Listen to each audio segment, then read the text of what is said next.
I'm still disrespected about the Saints. Still feel disrespect. I'm sorry, the New Orleans Chimeras, as we're appropriately calling them, because as we'll find out, the Saints actually have a better chance to make the playoffs right now than the San Francisco 49ers. So I will take the New Orleans Chimeras and the disrespect of putting them at 18 over San Francisco. Okay.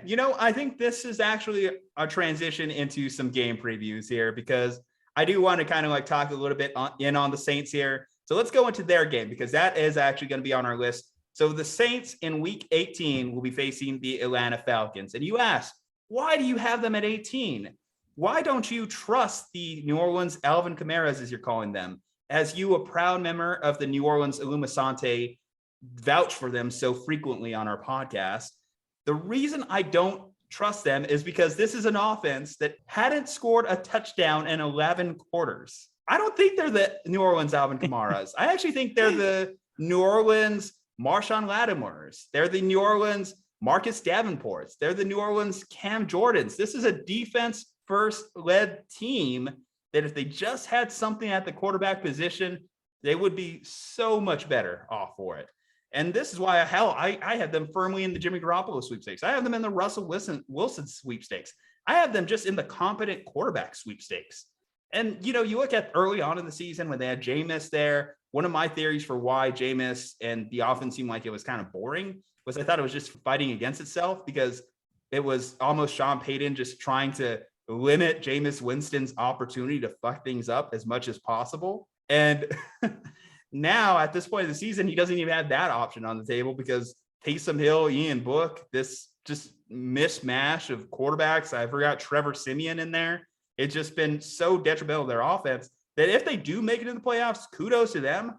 But I do not want to watch their playoff game. Oh, absolutely. This is the problem, is that there's only 5 good teams in the NFC, which means 2 of the NFC playoff games are going to be absolute blowouts. This is just the unfortunate reality of this season. If you told me them, and this is no bias in this, if you told me the Niners were in there, I think they would give up more of a fight than the New Orleans Saints will in their eventual playoff game. Oh, 100%. The 49ers could beat the Cardinals. That's a fantastic matchup that they would have if they got to meet up. But if the 49ers lose this weekend, they would be like the 7 seed if the Saints lose. Basically, the 49ers have a win and in game is basically where it's at. And in order for them to win and in, that would mean they would play the Arizona Cardinals in the 6-3 matchup, assuming the Cardinals don't lose to the Seahawks and all that stuff. We'll get to the scenarios later. But basically, the Saints need a win and a 49ers loss. The Saints win pretty easy. They're playing the Falcons, and the Falcons are, and this is a direct quote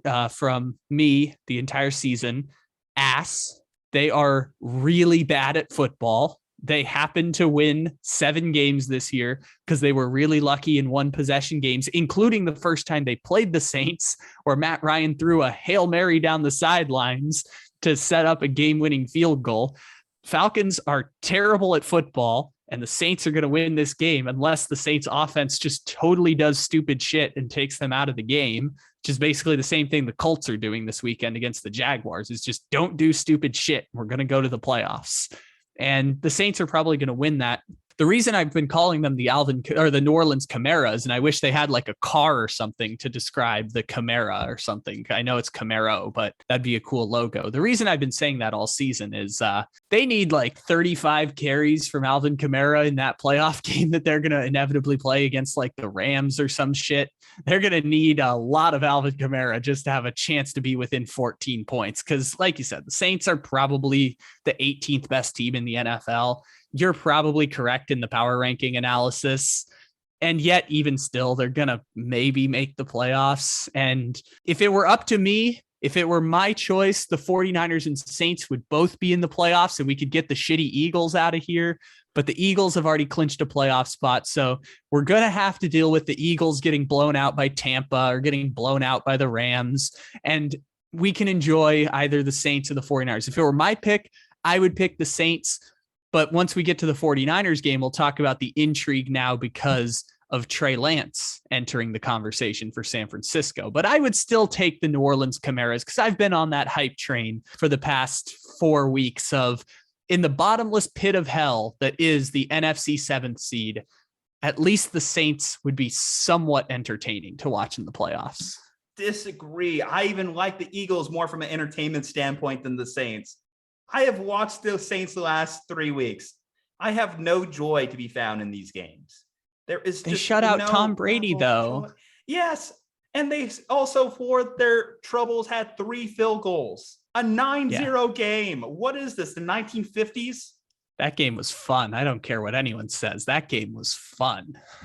That was fun from a meme standpoint only, because then we could say at least the New Orleans Saints own Tom Brady in the regular season, and that is what it is. But no. You're telling me if we had a 9-0 playoff game, that wouldn't be like just absolutely legendary?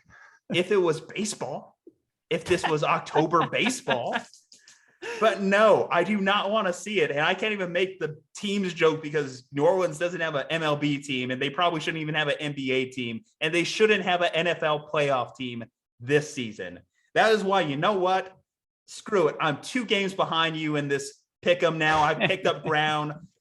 Atlanta Falcons, rise up. Rise up, guys. Come on. It's a home game for you. The last time you played the Saints, you beat them 27-25. Trevor Siemian was the quarterback there. Trevor Siemian, Taysom Hill. I don't know. Throw a dart and see what happens. It's all the same. Could be Matt Ryan's last game in Atlanta. Forgot to mention that. Send up Matty Ice on a high note. The last time he played the Saints, 343 yards, 2 touchdowns. I don't know if that's going to keep up, given that the Saints defense has been playing out of their mind lately. You know, I'm just going to say this. I'm just going to go with the underdog here. It's actually not even that big of a line. I think it's only 4.5 at this moment. I'm going to go with the Falcons. Screw it. Week 18. Think about it this way. There's a lot of teams in week 18 that just love to fuck over their rivals. And I think the Falcons and Saints definitely have some hatred in those locker rooms. Never gamble on games with teams that are eliminated from the playoffs. You have no idea how they're going to respond. You have no idea what happens once you have nothing to play for. It's like the Texans all of a sudden were like, well, we're not playing for anything, so we might as well just go bonkers. And the Vikings basically said, we don't really care anymore. We're pretty much dead at this point. It's so impossible to figure out once teams are eliminated from the playoffs what's going to happen. Haven't the Seahawks won like 3 games in a row or some shit like that? Or, they lost to the Bears. I mean, they had a great week against the Lions here. I think they also put up 50 this week. But I agreed. Like, teams that are eliminated have a chip on their shoulder.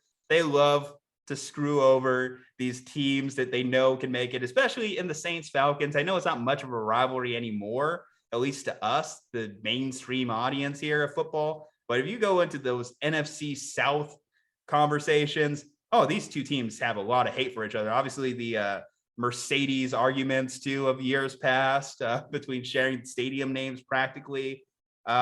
Rest in peace to the Mercedes-Benz Superdome. Now the Caesars Superdome. But I will know that I have lost whenever Josh Rosen steps out on the field. We got to see some Josh Rosen last week. So, I imagine that even if we want, the perfect exit would be one of 2 things for Matt Ryan. One, a classic Falcons chaos game, which is, it's not going to happen because the Saints can't, but both teams score in the 30s, 350 yards, 3 touchdowns, 1 interception, and just dumb shit happening at the end of the game. Just a classic one last ride Falcons chaos game, or Matt Ryan lying face first on the field looking very sad. By the way, Matt Ryan getting a taunting penalty against the Buffalo Bills this weekend. He scored a touchdown, got hit with a taunting penalty for taunting Jordan Poyer.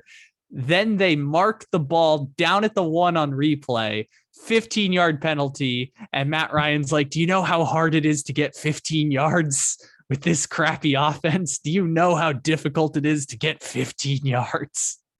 Yeah. Some other positives, though. Obviously, you look at the Dolphins game from a couple weeks ago, too, how Ian Book was on the run consistently in that game. If they're out Ryan Ramczyk in this game, then maybe the Falcons could get something going there defensively. But let me ask you this. Name a single pass rusher on the Atlanta Falcons. Grady Jarrett, I still believe, exists out there, right? Yeah, he's still there. That's a cheap one. Name a second one. Maybe they send AJ Terrell on an exotic blitz.